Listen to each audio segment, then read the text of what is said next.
हम दोनों करेंगे भैया अभी মানে প্যাংগং লেকের ধারে ইয়াকের উপরে উঠে দারুণ লাগছে। প্যাংগং লেকের ধারে প্রিয়ার সেই বিখ্যাত স্কুটার, অপূর্ব সুন্দর একটা অভিজ্ঞতা। সামনে দেখুন এক দল বাইকার, কি রং, নীলের কত রকম শেড। পর্দা সরালে প্যাংগং।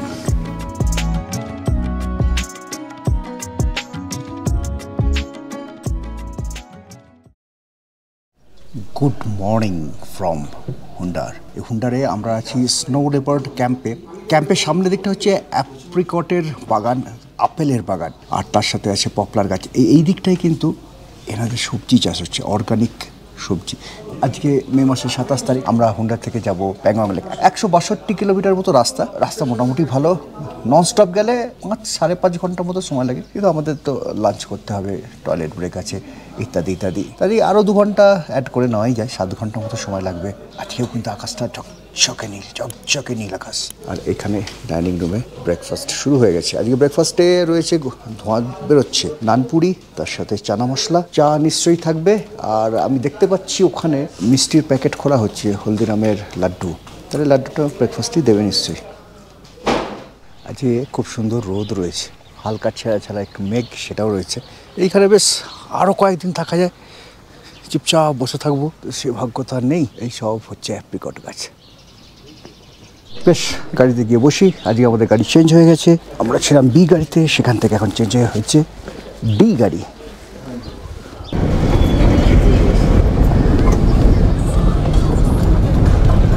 এখান থেকে বিস্কিট মনাস্ট্রি পর্যন্ত, আমরা খালসা পর্যন্ত আমরা একই রাস্তা হয়ে যাব। এই রাস্তা দিয়ে আমরা অনেকবার যাতায়াত করলাম, রাস্তা আমাদের প্রায় মুখস্থ হয়ে যাওয়ার মতো। প্রথম দিন এসেছিলাম, কালকে সিয়াচেন যখন গেছিলাম এই রাস্তা দিয়ে গেছিলাম, আবার আজকে যখন প্যাংগং যাচ্ছি এই রাস্তা দিয়েই যাচ্ছি। এই ট্রিপের শেষবারের মতো আমরা দেখে নিচ্ছি হুন্ডারের স্যান্ডিউস, সাদা বালির স্যান্ডিউস, একদম ধপধপে সাদা বালি, অদ্ভুত সুন্দর।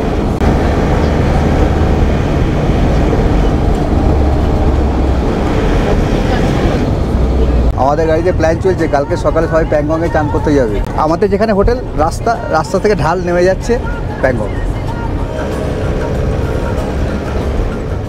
দেখা যাচ্ছে বিস্কিট মনাস্ট্রির মৈত্রেয় বুদ্ধ, 106 ফুটের মৈত্রেয় বুদ্ধ।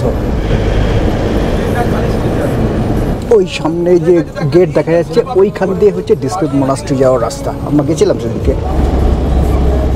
ওইখানে কিছু একটা গাড়ি, রাস্তার কাজ হচ্ছে, একটা গাড়ি রয়েছে। আমাদের গাড়িগুলো সব এখানে দাঁড়িয়ে গেছে।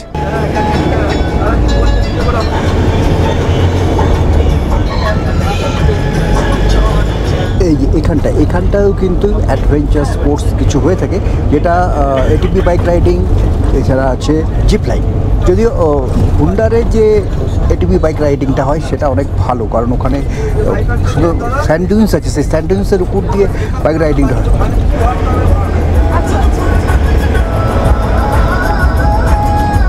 এই রাস্তা দিয়েই কিন্তু কালকে আমরা যখন সিয়াচেন গেছিলাম এখান দিয়েই গেছিলাম। কালকেও কিন্তু আমরা এখান থেকে এই মা দিকেই বেঁকেছিলাম। কালকেও সিয়াচেনের জন্য আমরা এই বাঁধকেই গেছিলাম, কিন্তু তারপরে কিন্তু আমরা সিয়াচেনের দিকে যাব না, একটু আগে গিয়ে রাস্তা কিন্তু অন্যদিকে চলে যাবে।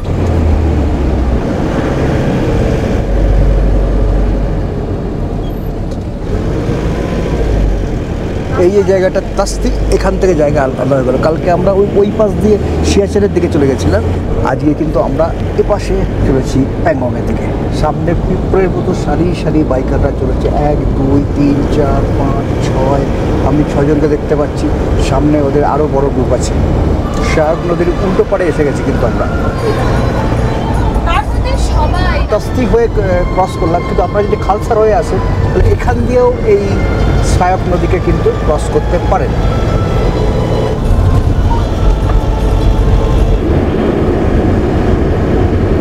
এটা গ্রামের রাস্তা কিন্তু ভালো না।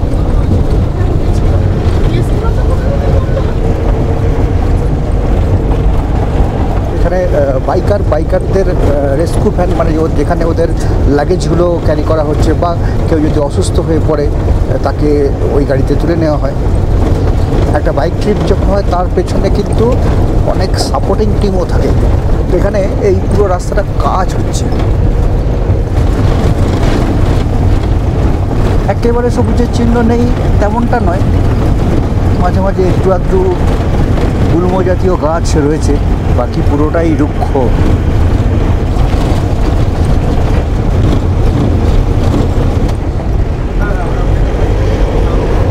এখান থেকে আমরা ব্রিজ পেরিয়ে ওপাশটায় যাব, ওখান থেকে রাস্তা ভালো হবে। আবার সায়কের উপরে এই ব্রিজটা ক্রস করে আমরা সায়ক নদীর ওপারটায় যাব। নদীতে ভালো জলের স্রোত রয়েছে।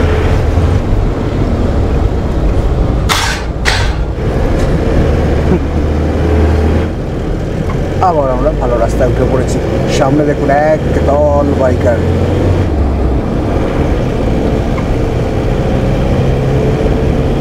এই রাস্তাটা মাঝে একটু কাজ হচ্ছে, সেই কারণে আমরা সায়ক পেরিয়ে ওপাশটায় গেলাম, বাজে রাস্তা দিয়ে বেশ কিছুটা এলাম, আবার সায়ক নদী পেরিয়ে এপাশেই এলাম। যেখানে কাজ হচ্ছে সেখানে হয়তো ঘন্টা দেড়েক গাড়ি দাঁড় করিয়ে রাখবে। এবার সেই রিস্কটা না নিয়ে যাচ্ছে, আমরা আগে সরাসরি বেরিয়ে চলে এলাম। এই যে রাস্তার কাজ হচ্ছে সেই শ্রমিকরা এই টেন্টে থাকে। সামনে আগাম চেকপোস্ট 10 কিলোমিটার। এই গাছগুলো কেউ লাগিয়েছে এখানে, কিন্তু দেখতে কিন্তু খুব সুন্দর লাগছে। এইখানে এই প্রথমবারের জন্য দেখলাম সায়ক নদীর নীল জল। আবার আমরা এই সায়ক নদীর বেডে এসে পৌঁছলাম। আবার খারাপ রাস্তা,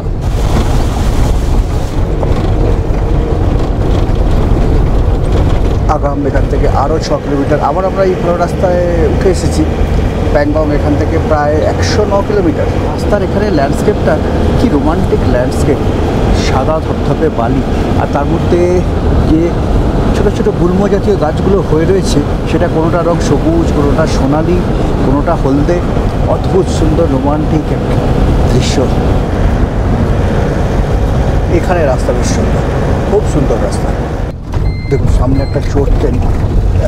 আমরা তো ওদিক দিয়ে যেতেই পারতাম, কিন্তু যেহেতু চোর ট্রেনকে সবসময় ক্লকওয়াইজ ঘুরতে হয়, ওরা এই ক্লকওয়াইজই এটাকে ক্রস করলো। এই হচ্ছে আগাম ব্রিজ। এইটা পুরনো ব্রিজটা, নতুন একটা ব্রিজ এখানে তৈরি হচ্ছে। এই যে এপাশে আগাম ব্রিজ হয়ে আমরা এদিকে এলাম। এই জায়গাটা হচ্ছে আগাম। এপাশ থেকে এদিকে আমরা যদি চলে যাই, সেটা হচ্ছে শক্তি, 65 কিলোমিটার এখান থেকে। আর এপাশে এই যে টেম্পোটা যেদিকে যাচ্ছে সেদিকে যদি চলে যাই, সেদিকে হচ্ছে প্যাংগং লেক।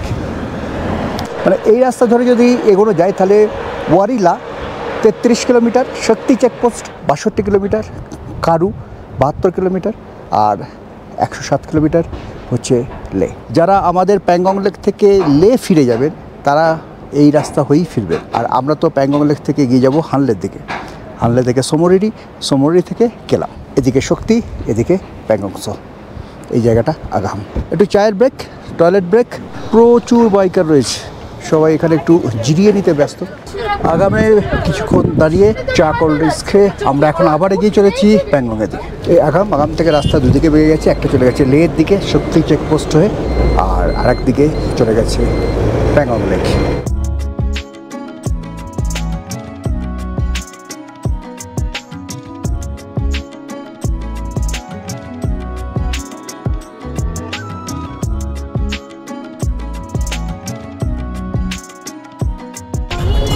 এখানে একটা নতুন ব্রিজ তৈরি হচ্ছে, সেটা কিন্তু এখনো উদ্বোধন হয়নি। ব্রিজটা তৈরির কাজ চলছে। প্যাংগং লেক 94, দুর্ভোগ 54। আবার খারাপ রাস্তা, মানে এখানে একটা না ভালো রাস্তা এখনো পর্যন্ত কিন্তু পাইনি। মাঝেই ভালো রাস্তা, মাঝেই আবার খারাপ রাস্তা।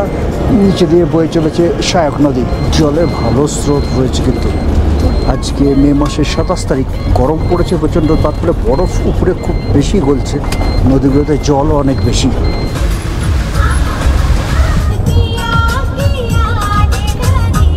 নদীতে এখানে বেশিরভাগ ব্রিজই হচ্ছে এরকম daily bridge, 1 vehicle at a time, একবারে একটা করে গাড়ি যায়, একসাথে দুটো বাড়ি গাড়ি কিন্তু যায় না। এখানে সামনে বাইক ছিল, তার সাথে আমাদের গাড়ি। অনেকে নদীর ধারে এখানে নেমেছে। এখানকার রাস্তাটা কীরকম দেখুন, দুদিকে খাড়া পাথরের দেওয়াল আর মাঝখান দিয়ে চলেছে আমাদের গাড়ি।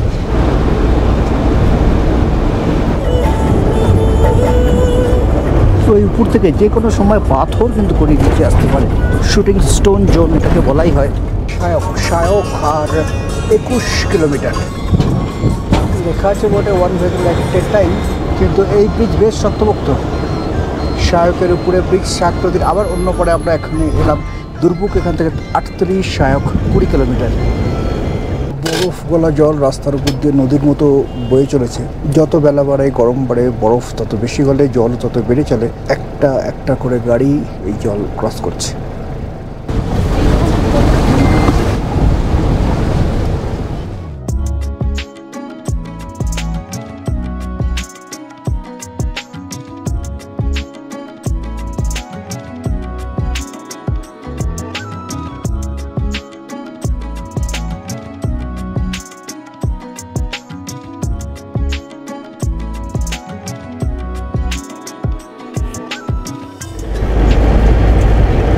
এই জায়গাগুলোতে কিন্তু অনেক সময় আইপেক্স দেখা যায়, একটু চোখ কান খোলা রাখবেন।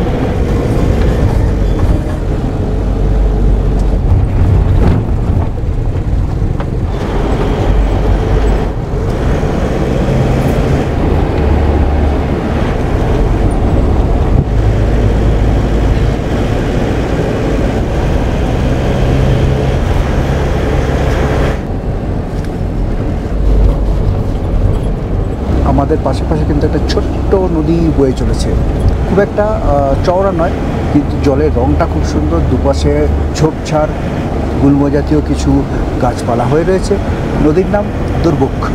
সামনে একটা জায়গাও আছে যার নামও দুর্বুক। দুর্বুক এখান থেকে আর মাত্র 6 কিলোমিটার দূরে।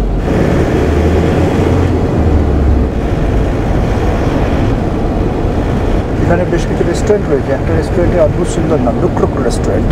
প্রায় 1:30 বাজে, এবার লাঞ্চের সময় হয়ে এসেছে। দেখা যাক কোনো একটা রেস্টুরেন্ট দেখে আমাদের গাড়ি দাঁড় করিয়ে খাবার গরম করে সেখানে বসে সবাই মিলে খেয়ে নেব।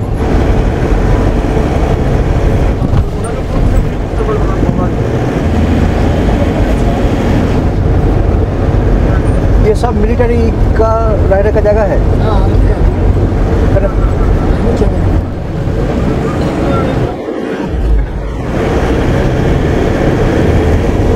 ট্যাংসো 40 কিলোমিটার, তাংসতে 5 কিলোমিটার। আমরা পৌঁছে গেছি দুর্বুক। তাংসতে, চুশুল, প্যাংগং সব এদিকে। এখানে পরপর আমাদের গাড়িগুলো দাঁড়িয়েছে। এখানে কোনো একটা রেস্টুরেন্টে খাবার আমাদের গরম করে ওখানে বসে খাওয়া হবে। আজকে মেনুতে আছে ভাত, ডাল, আলু ভাজা, ধোঁকার তরকারি আর তার সাথে মাছ। আমাদের খাওয়া দাওয়া এখানটায় হলো। এখানে যে অ্যাম্বিয়েন্সটা একবার আপনাদের দেখায়, যেখানে বসে আমাদের খাওয়া দাওয়াটা হলো। এখান থেকে প্যাংগং 40 কিলোমিটার, ঘন্টাখানেক লাগবে পৌঁছতে আমাদের ক্যাম্পে। ক্যাম্পে নেমেই আমরা যাব 3 ইডিয়টস শুটিং পয়েন্ট। সেখান থেকে ঘুরে এসে ক্যাম্পে আসবো, তারপর ইভিনিং স্ন্যাক্স, ডিনার করে শুয়ে পড়া। কালকে সকালে আমরা প্যাংগং থেকে যাব হানলের উদ্দেশ্যে।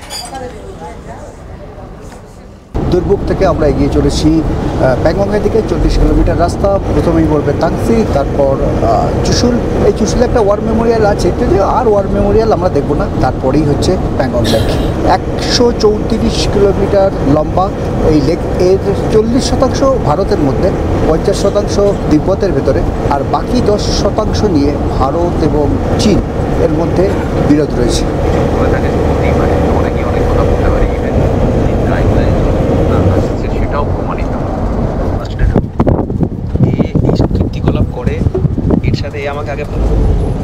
এই হচ্ছে তাংসি চেকপোস্ট,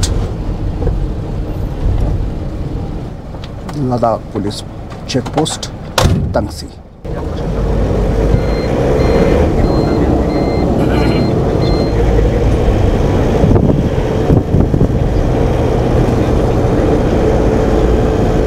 প্যাংগং সো। প্যাংগং সো তিব্বতী ভাষায় সো মানে লেক।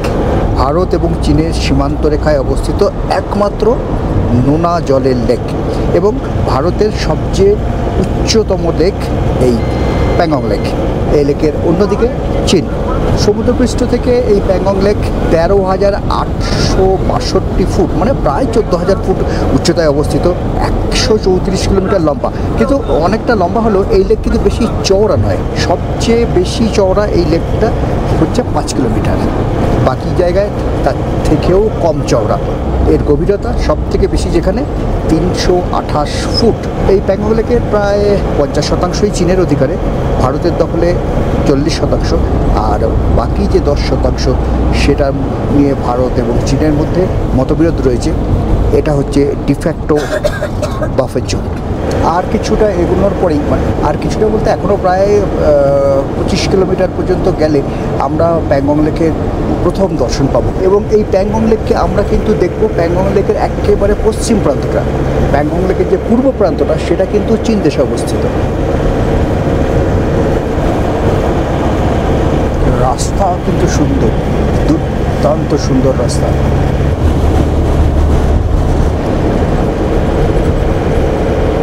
এখান থেকে অনেক ব্ল্যাক নেকড ট্রেন, কালো গলার সারস এখানে পাওয়া যায়।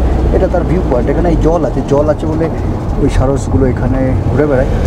এছাড়াও এখানে মারমেট, সেটাও দেখতে পেতে পারেন। লুকুং আর মাত্র 18 কিলোমিটার, মানে লুকুং হচ্ছে প্যাংগং লেকের পশ্চিম প্রান্তের যে গ্রামগুলো আছে তার মধ্যে অন্যতম গ্রাম। এখানেই প্রচুর হোটেল বা হোমস্টে এসব আছে।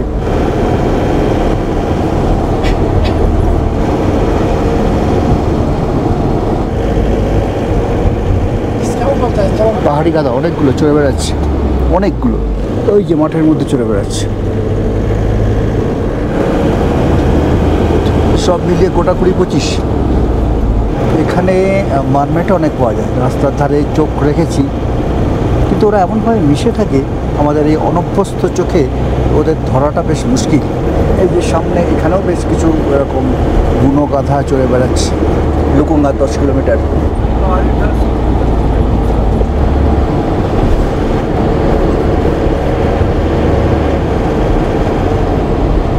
প্যাংগং লেকের একদম কাছে আমরা এসে গেছি।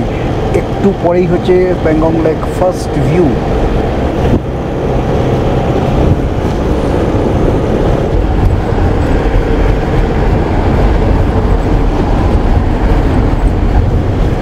যে দেখা যাচ্ছে লেক, ওই যে গাড়িগুলো দাঁড়িয়েছে। First view.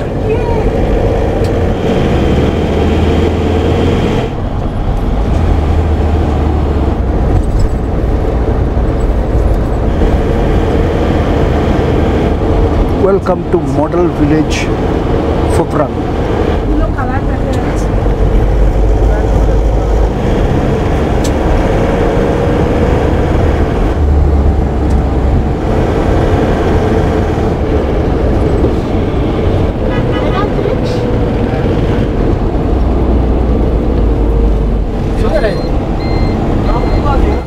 আমাদের কটেজ গো গ্রিন। এই পাশের এই কটেজটা প্যাংগং সো, এরপরে এই কটেজটা হচ্ছে গো গ্রিন।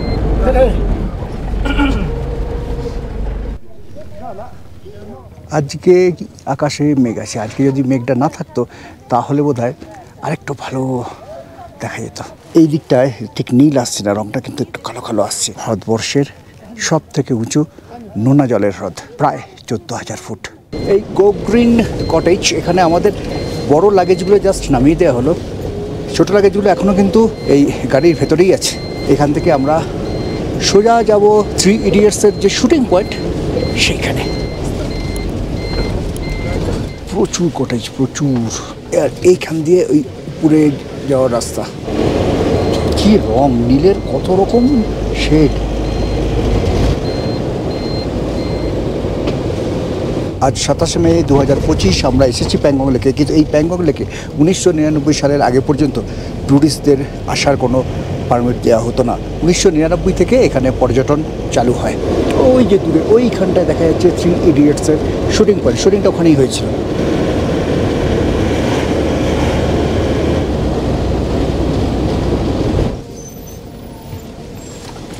এরকম জায়গা তো কটেজ রয়েছে।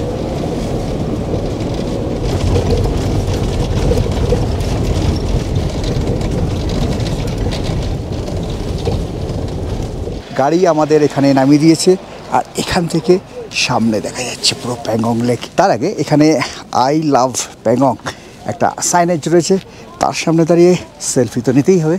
এই প্যাংগং লেক সম্বন্ধে অনেক তথ্য এখানে দেওয়া আছে। পৃথিবীর সব থেকে উঁচু সল্ট ওয়াটার লেক, মানে নোনা জলের লেক হচ্ছে এই প্যাংগং সো।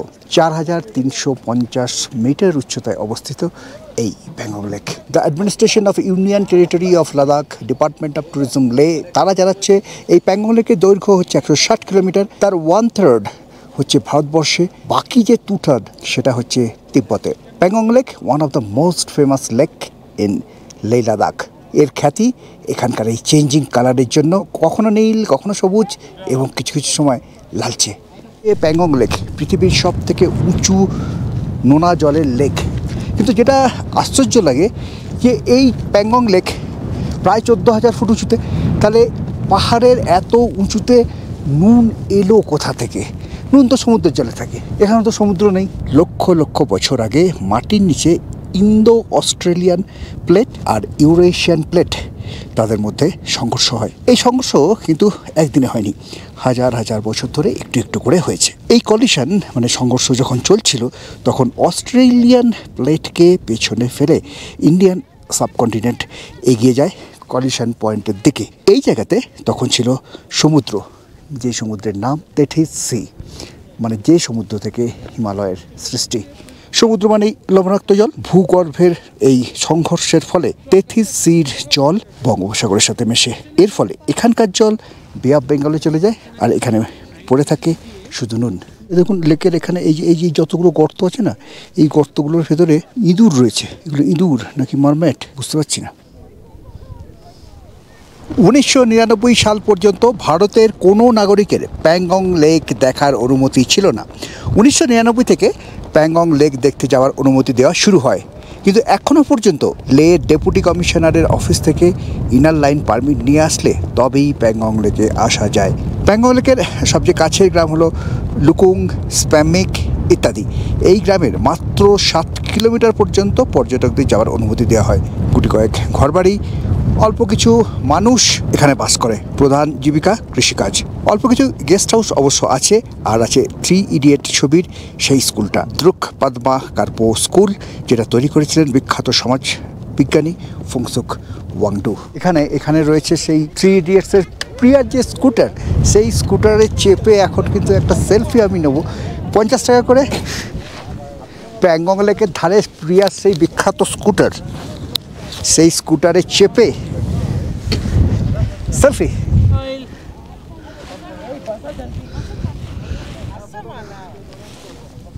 এই যে প্যাংগং লেক, এই প্যাংগং লেক কিন্তু একটা আবদ্ধ জলাশয়, মানে এখানে বাইরে কোনো জায়গা থেকে জল আসছে না, চারিদিক স্থলভাগ দিয়ে ঘেরা। আগে শায়ক নদীর সাথে এই প্যাংগং লেকের কানেকশন ছিল, কিন্তু এখন শায়ক নদী তার গতিপথ পরিবর্তন করাতে শায়ক নদীর সাথে প্যাংগং লেকের আর কোনো সংযোগ নেই। বর্তমানে ধেজুল নালা থেকে আসা জল এই লেকের জলের উৎস। চীনের দিকের লেকের যে অংশ আছে তার জল কিন্তু তুলনায় কম নোনা, মানে ওই দিকটা হচ্ছে চীনের দিক, আর ভারতের এই দিকটা থেকে শুরু হয়েছে। জাস্ট এখান থেকেই লেক শুরু হয়েছে। এখানে ইয়াক রয়েছে, ইয়াকের সাথে রাইড করতে পারেন। 300 টাকা করে রাইড। যদি এর উপরে চেপে ফটো নেন 100 টাকা করে।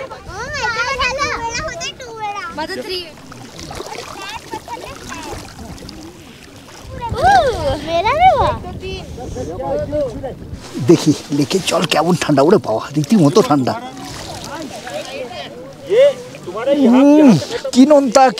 কিনন্তা। এই যে প্যাংগং লেক, এটা তো ভারতের অংশ। চীনের যে অংশটা, সেই অংশের জল কিন্তু এতটা নোনা নয়।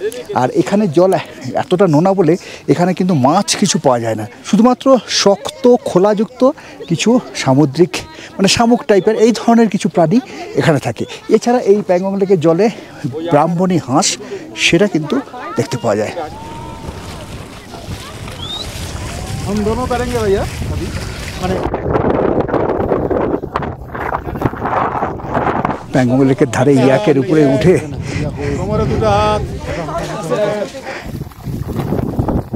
দারুণ লাগছে।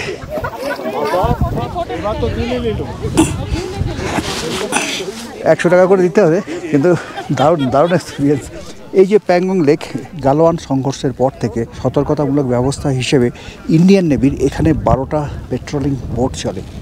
আর এই প্যাংগং লেকের ওপাশে ওই যে দূরে দেখতে পাচ্ছেন, ওইখান দিয়ে কিন্তু রাস্তা তৈরি হচ্ছে, যাতে সহজে চীনা সেনাদের মোকাবিলা করা যায়, অস্ত্রশস্ত্র এবং বিভিন্ন যুদ্ধের সরঞ্জাম সহজে বর্ডার পর্যন্ত পৌঁছানো যায়। এই বিকেলের পরন্ত আলোতে এখন 6:45 বাজছে, প্যাংগং লেকের ধারে হেঁটে বেড়াচ্ছি। অপূর্ব সুন্দর একটা অভিজ্ঞতা, দারুণ লাগছে, দারুণ। এই 20 তারিখ থেকে আমরা এই যে লাদাখ ট্যুর শুরু করেছি, প্রতিদিন ঝকঝকে নীল আকাশ। আজকে অবশ্য হালকা হালকা মেঘ আছে, ভালো লাগছে, খুব সুন্দর ছবি হচ্ছে। আমরা যেখানটা রয়েছি প্যাংগং লেকের যে দিকটা, সেটা হচ্ছে প্যাংগং লেকের একবারে পশ্চিম প্রান্ত, মানে এখান থেকে প্যাংগং লেক শুরু হচ্ছে। এখানে মাঝে মাঝে কিছুটা জল আটকে গেছে, সেই জলের উল্টো দিক থেকে যদি ছবি নেন, সেই ছবি যেন আরও সুন্দর লাগছে। এখানে বরফ ঢাকা পাহাড়গুলো রয়েছে, একটার পর একটা, মানে পরপর প্রতিটা পাহাড়ের মাথায় রূপোর মুকুটের মতো বরফ রয়েছে। 3 ইডিয়টস সিনেমার পরে এই লেকের খ্যাতি কিন্তু অনেক বেড়ে গেছে। 3 ইডিয়টস সিনেমার আগে এই প্যাংগং লেকের কিন্তু এতটা জনপ্রিয়তা ছিল না, এত টুরিস্ট এখানে আসতো না, বরঞ্চ তখন সোমোরেরি লেকের জনপ্রিয়তা এর চেয়ে বেশি ছিল। কিন্তু এই 3 ইডিয়টস সিনেমা এই প্যাংগং লেককে খ্যাতির পুরো জনপ্রিয়তার পুরো তুঙ্গে তুলে দিয়েছে। এই 3 ইডিয়টসের বসার চেয়ার, স্কুটার, বাথটাব সমস্ত কিছু এখানে আছে। এই সমস্ত কিছুর সাথে সেলফি করতে পারেন, রিল বানাতে পারেন, কিন্তু অবশ্যই তার জন্য পয়সা দিতে হবে। লেকের প্রায় পূব দিকের সীমানায় আমরা চলে এসেছি। এখানকার একটা প্যানোরামিক ভিউ আপনাদের দেখাই। যেহেতু সূর্যের আলো চলে যাচ্ছে, লেকের জলের নীল রঙটাও কিন্তু আস্তে আস্তে ফ্যাকাশে হয়ে যাচ্ছে।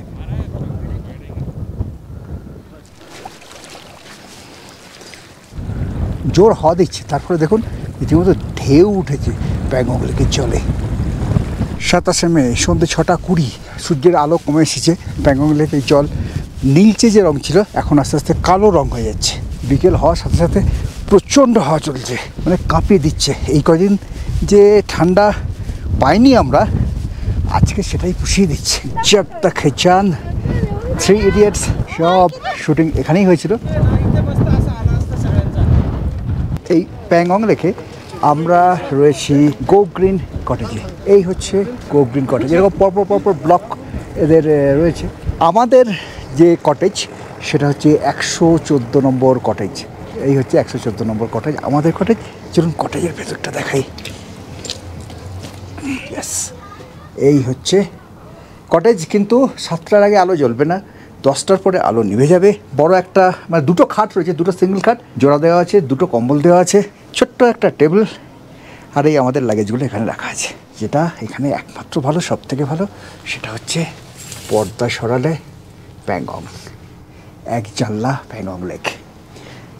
বাথরুমটা, বাথরুম স্লিপার দেওয়া আছে দেখতে পাচ্ছি, বাথরুমে কমোড আছে, বেসিন আছে, ব্যাস এই পর্যন্ত। একটা আয়না সেটাও আছে, আর দেখাবার কিছু নেই। প্রচুর ঠান্ডা, ঘরের আলোটা বেশ জোরালো, প্লাগ পয়েন্ট এখান থেকে এখানে, কিন্তু বাইরে এখনও কিন্তু ভালো আলো রয়েছে। প্যাংগংয়ের বুকে সূর্যাস্ত হলো, একটা দিন শেষ হলো, কালকে নতুন দিন শুরু হবে। কিন্তু তার আগে এসে গেছে আমাদের স্ন্যাক্স। এই রাস্তা দিয়েও যাওয়া যায়, সামনের দিক দিয়ে এই রাস্তা দিয়ে গিয়েও ডাইনিংটায় যাওয়া যায়, কিন্তু এখানে একটা শর্টকাট করা আছে, একটা প্যাসেজ করা আছে। সেই প্যাসেজের ভেতর দিয়ে আমরা চলে যাব ডাইনিং হলে। কি ঠান্ডা রে বাবা, এই কদিন যেরকম গরম ছিল, এই কদিন যদি অল্প অল্প ঠান্ডা থাকতো, তাহলে আজকে এতটা কষ্ট হতো না। এই হচ্ছে ডাইনিং,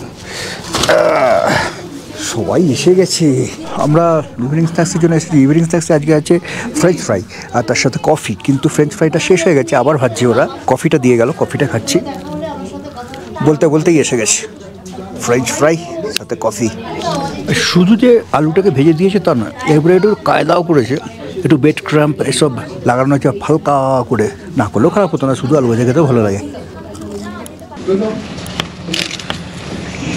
রাতে আছে খিচুড়ি আর ডিম ভাজা। প্যাংগংয়ে এটা যথেষ্ট, কিন্তু যেটা অসুবিধা হচ্ছে সেটা হচ্ছে বাথরুমগুলোতে জল আসছে না। জল এসেছিল, এসে আবার বন্ধ হয়ে গেছে জল, কী হবে কি জানে।